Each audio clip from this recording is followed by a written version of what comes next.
Assalamualaikum warahmatullahi wabarakatuh. Alhamdulillah, alhamdulillahi rabbil alamin, wabihi nasta'inu ala umurid dunya waddin. Assalatu wassalamu ala asrafil anbiya'i wal mursalin, sayyidina wa maulana Muhammadin wa ala alihi wa sahbihi ajma'in, amma ba'du. Yang terhormat para alim ulama dan segenap panitia penyelenggara lomba dai virtual, yang saya hormati para dewan juri dan tak lupa para peserta yang saya cinta. Pertama-tama, marilah kita panjatkan puja dan puji syukur kita kehadirat Allah Subhanahu wa Ta'ala yang telah melimpahkan karunia-Nya kepada kita semua sehingga kita bisa berpartisipasi dalam lomba dai virtual ini. Kedua kalinya, sholawat dan salam tak lupa kita haturkan, tak lupa kita bingkiskan kepada sang reformator akbar kita, yakni baginda Muhammad sallallahu alaihi wasallam, yang kelak kita nanti-nantikan syafaatnya di yaumul kiamah nanti. Amin Allahumma amin. Pada kesempatan yang berbahagia ini, perkenankan saya menyampaikan sedikit tausiah dengan judul Larangan Perbuatan Zina Zaman Sekarang. Zina adalah salah satu perbuatan yang dilarang keras oleh Allah Subhanahu wa Ta'ala. Zina bukan hanya melakukan hubungan persetubuhan antara pria dan wanita, tetapi juga perbuatan-perbuatan yang membangkitkan syahwat lawan jenis yang bukan mahramnya. Seperti yang kita ketahui bersama bahwa pacaran adalah salah satu perbuatan yang mendekati zina.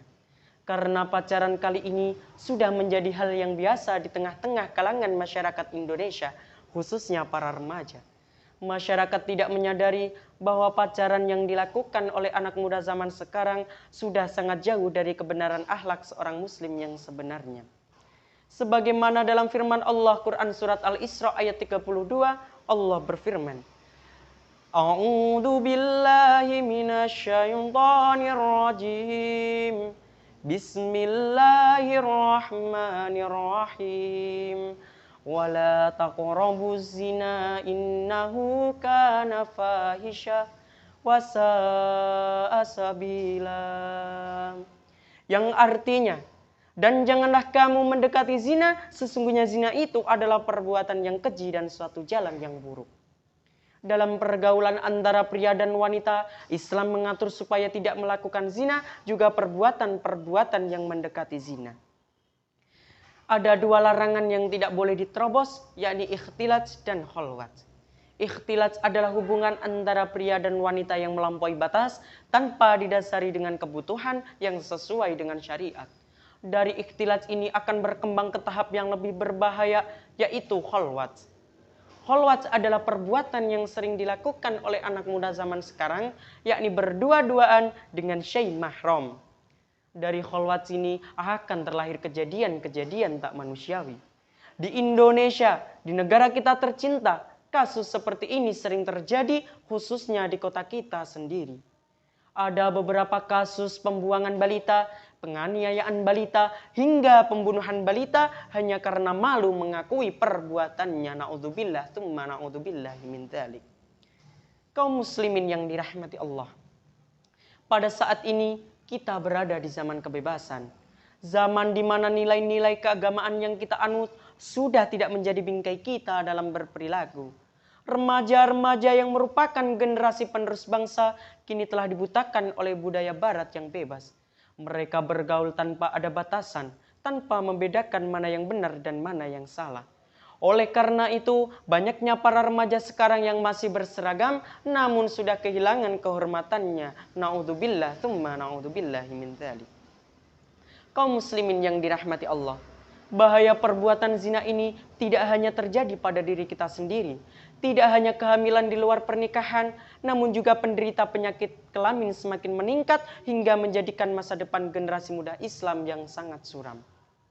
Kaum muslimin yang dirahmati Allah, dari firman Allah Quran surat Al-Isra ayat 32 di atas, kita tahu bahwa zina adalah salah satu perbuatan yang sangat buruk.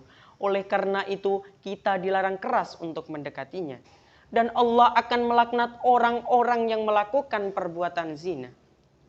Untuk menjauhkan diri kita dari perbuatan zina ini, mendekatkan diri kita dengan taat kepada Allah adalah kunci yang paling mendasar. Bagi wanita, harus menutup badannya menggunakan hijab agar terjaga pandangan dan kehormatannya dari pandangan laki-laki.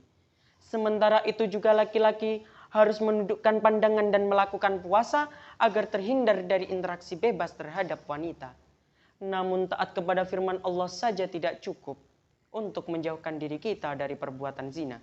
Sebagai manusia yang hidup dalam sebuah negara, tentu kita menginginkan campur tangan negara untuk menjauhkan generasi muda Islam dari perbuatan zina. Dengan memberantas pornografi, menghilangkan jasa seks komersil, hingga meniadakan tempat-tempat hiburan yang menjadi awal mula sekaligus pusat perbuatan zina. Hadirin yang dirahmati Allah. Semoga kita dapat menjaga kesucian diri kita di pandangan Allah Subhanahu wa Ta'ala. Sebelum saya mengakhiri tausiah saya, izinkanlah saya melantunkan sedikit sholawat. Allahul kafi Rabbunal kafi qasadanal kafi wajadanal kafi likullil kafi kafanal kafi wa ni'mal kafi alhamdulillah.